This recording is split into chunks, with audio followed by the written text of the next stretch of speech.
Marhaba, and welcome to the Matrix Green Pill, where real people connect.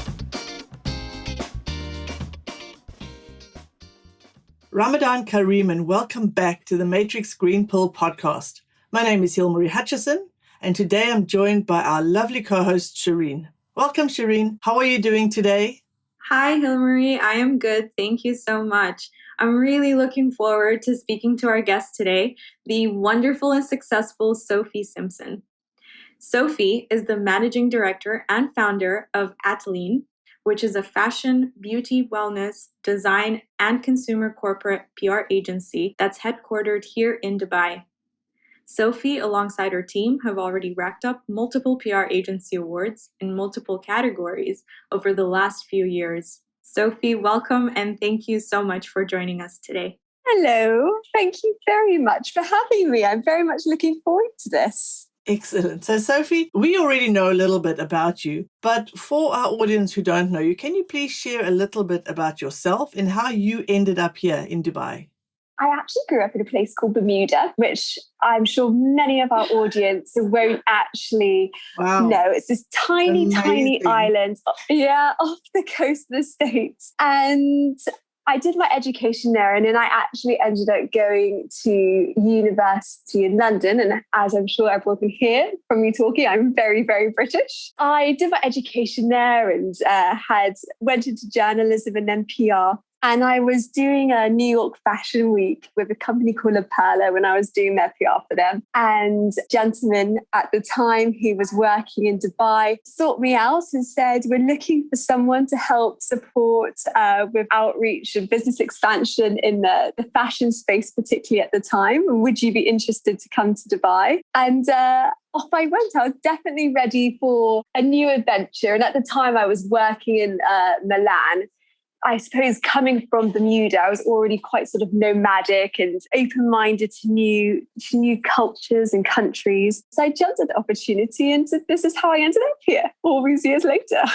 Such a crazy but fun story that you have. I mean, you've been hopping from place to place, but that's awesome. Like, I love traveling, and I think it's so important to dive into all the different cultures. And as you said, because of your background, coming here wasn't as scary already because, yes, Dubai is so diverse. But I do want to touch on your passion for fashion. And could you tell us how that started for you and how that eventually led you to your PR career?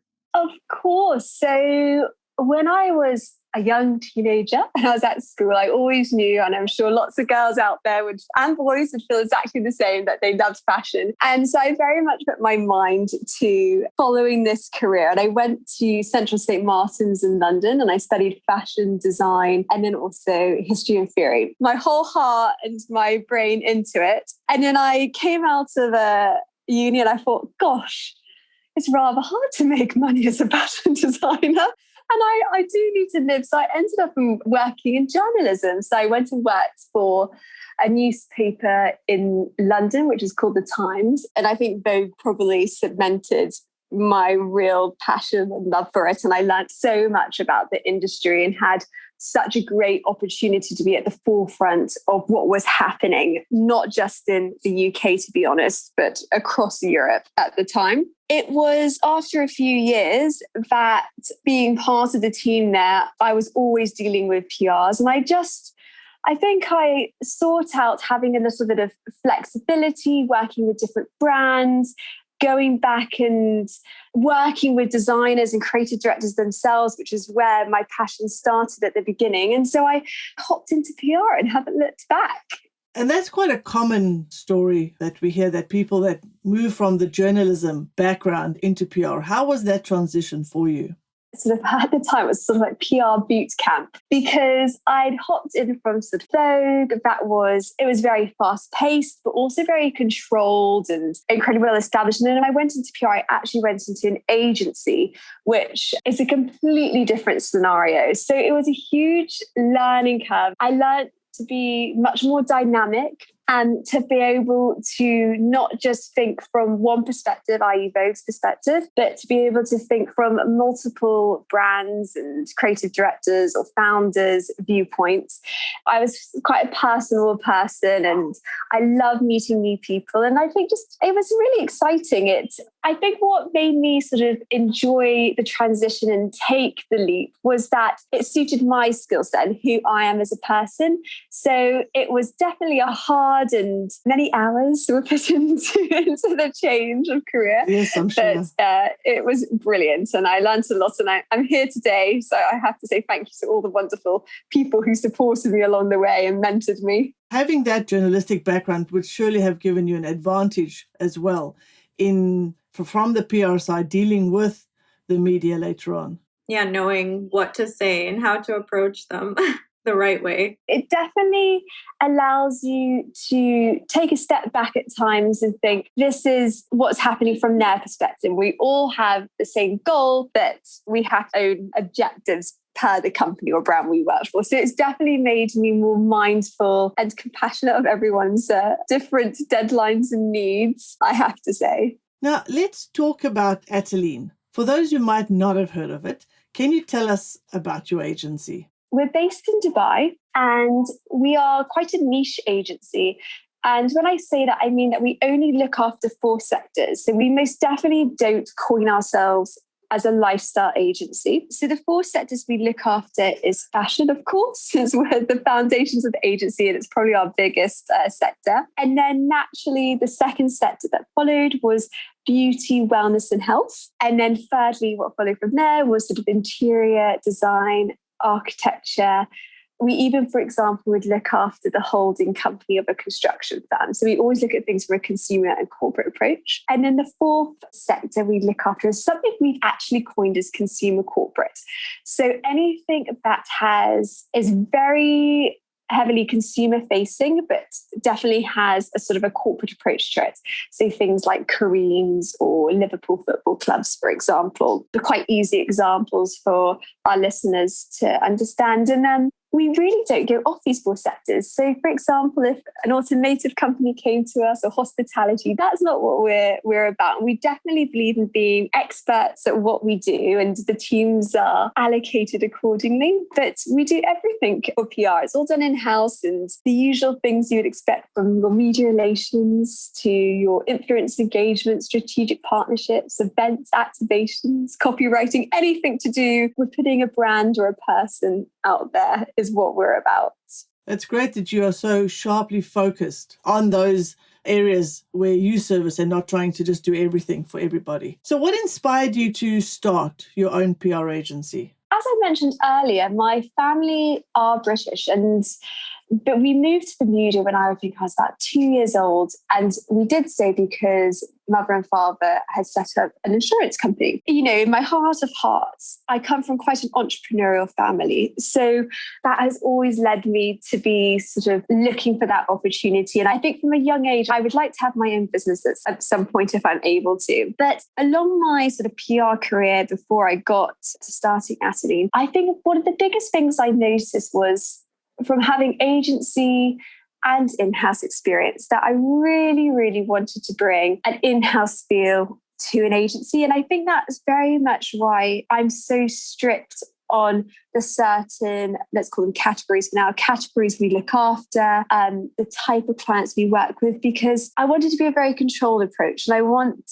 to remove somewhat that agency feel a little bit from PR companies and really try to be quite measured in the way we deliver things. And I don't know if I can cite that as to why I started a company. I do think that was more personal, an ambition I always had, but I think it's definitely what dictated what the company looks like. Telling us, you've had quite a lot of different experience that you've gone through, especially, of course, starting your own PR agency. So based from that experience, what do you believe are some of the most important values that a PR agency needs to have?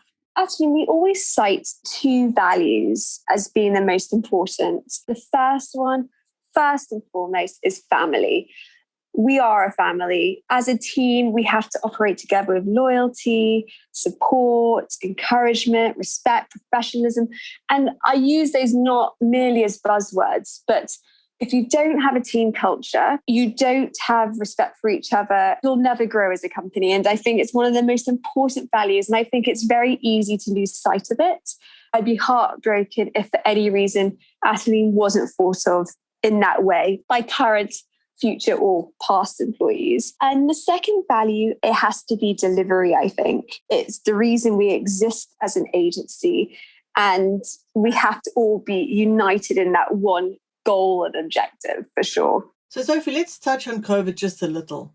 I know it's been a tough time for everyone, but what I'd like to know is what has COVID taught you about how we need to practice business going forward? COVID, what a year and a bit now. I've talked quite a lot on this subject when it was about to happen, when we were going through it. And now, quite thankfully, after it seems we are slowly coming out of it. I'm talking specifically more so for this country. And I think one of the things that I definitely taught me or reminded me was that you have to realize the importance of a strong team, and the ability to be able to work together remotely was a success for us. And I just think it really added that element of trust and support and that respect I was talking about earlier. And I think realizing that importance was a big moment that I acknowledged and sat back and said, wow, I've got something even more special than I realized maybe I had. And I think COVID also sort of reinforced the purpose of the business, that the delivery for your clients has to remain the same in the good times and the bad times. And there was a lot of need for agility, for flexibility and scope. It was a great moment to remember to be dynamic, and also a great learning curve for not just the team, but also myself. I'd never gone through a pandemic or a worldwide crisis beyond a recession about 10 years ago. And I think those two things are definitely what I took away from it and have looked at it quite positively. Yeah, I think that, as you mentioned, COVID was very eye-opening to a lot of businesses that finally realized that remote work is possible. And I really hope that this is something that is going to stay, because I think it gives a lot more people opportunities in different fields of work, in different countries even, to do what they love, from home. Or remotely. I completely agree. And actually, Atteline, I think we've made sort of a bit of a conscious decision that for 2 days a week, the team can have flexibility to work remotely, be that at home or a place of their choosing. By no means do you have to, but just to have a bit of that work-life balance and a bit of flexibility and change of scenery, I think counts for a lot. And again, that realization, particularly, I have to say on behalf of myself, of how strong the team is, even when working remotely, reinforced all those things I already thought I knew about the respect and the transparency and the trust. And I would like to say that a year and a half ago, I would have been that flexible, but if, on my hand and my heart, I don't think I would have. I think I was a little bit stuck in the traditional model of business. And I hope never quite to go back to that level. I hope to be able to offer something a little bit more unique and flexible, because I think at the end of the day, that's what life's about, especially in PR, where it can be quite fast-paced at times and intense. It's sometimes you need a quiet space to put your head down. Yeah, absolutely. I totally agree with you on that. And, as you said, especially in PR, because PR is an industry that's ever changing and we have to adapt to whatever is happening. For you, what have been some of your biggest challenges so far throughout your career in PR? So some of my biggest challenges, I think this is probably not even entirely related to PR, of course, but keeping up with technology. This has got to be the hardest thing. And the older you get, the harder it becomes, because you're not always using yourself the same platforms. And I definitely cite that as probably the hardest one. And sometimes when I talk to the team, I look back and all we had was print. Even getting online coverage, which was just starting, no one quite took it seriously. Social media most definitely didn't exist. It was just a different world, and you could sell products on the page of Grazia, but now mediums have different purposes and you have to stay abreast of what's changing. And it's not even just from a PR point of view in the terms of how we use technology or platforms to get the word out, but also how do we report on it and how do we interpret the data? And for clients, we write a lot on the sort of challenge of big data and small data. And it's so true. How do you interpret what you have and how do you make it meaningful and give it a value? So I would definitely say that this is the biggest challenge every day. And I think it will be a challenge for everyone coming through as you get older. I do believe it becomes a little bit harder. It's just the harsh reality of life. I agree with you. And I have to say, okay, I am a 90s kid, okay, and I've pretty much had technology for most of my life, and social media hasn't been that new to me. It was like a gradual transition, but I find myself still not fully grasping what is happening nowadays. I don't get the whole TikTok thing that's going on. Like, my younger sister is on a different level than what I am on.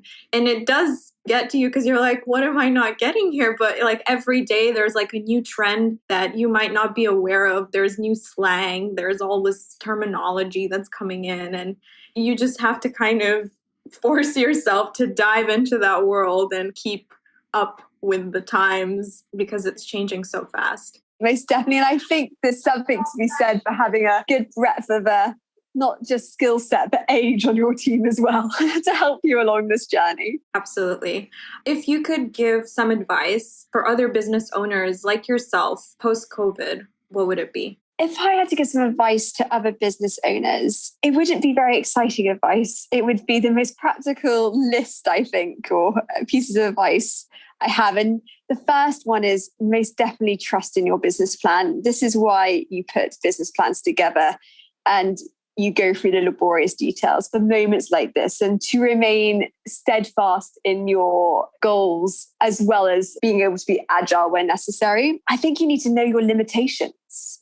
And I'm sure any smaller companies or entrepreneurs are much more aware of them day in and day out. But I think having a very frank and honest conversation with yourself is essential.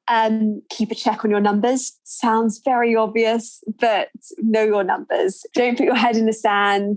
You've got to spend your hours on them and to really understand what it looks like on paper. Also, I think, again, I go back to relationships. Understand the importance of relationships within your teams and clients. At Atteline, we actually don't ever work on projects. We only have full-time retained clients annually. And I think this is really where our relationships shone through, and it reinforced the importance of being able to have those honest and transparent dialogues and to be able to work together as one to overcome the challenges or indeed maximize opportunities for some of the clients we represent. I would definitely say probably these 4 things would they transition well into any business, not just PR. That's certainly very practical advice. Can I just take a step back and ask why you don't do projects? Why is it that you focus only on retainers? In terms of why we don't do projects, there's a few reasons.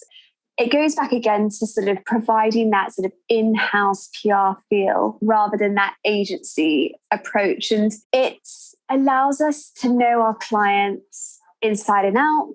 It means that we have long-term and consistent goals together. It also allows us to appoint specialized teams onto those different sectors I talked about, those different areas and genres. And therefore, our teams aren't overcrowded with clients. They have a handful that they can work on. And from the back end, if we talk about COVID, it's easy for things such as cash flow and growth of business. So it's 2-pronged, but we're really strict on it.